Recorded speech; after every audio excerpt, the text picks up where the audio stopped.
Hello guys, এটা হচ্ছে পুকুর। এখানে তো অনেক বড় বড় মাছ চাষ হয় এবং আমরা সে মাছ খেয়ে বেঁচে থাকি। মাছ আমাদেরকে পুষ্টি দেয় এবং শক্তিও যোগায়। তুমি কিছু বলো? বড় ভাই ঠিকই বলেছি। হ্যালো গাইস, সবাই চলে আসবেন এই পুকুরে। আমাদের অত্র এলাকায় এই পুকুরের অনেক সুনাম রয়েছে।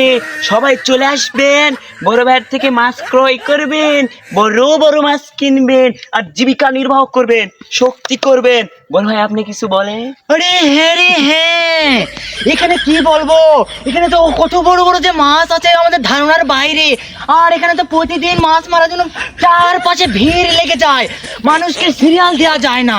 আর আপনারা চলে আসবেন এখানে মাছ মারার জন্য, আমাদের সাথে যোগাযোগ করবেন এখানে মাছ মারার জন্য। আমরা টিকিট দিব আপনাদের এখানে মাছ মারার জন্য, বুঝছেন?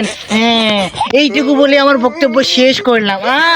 রাইট, হাততালি হাততালি হাততালি। ঠিক ঠিক ঠিক। হ্যাঁ।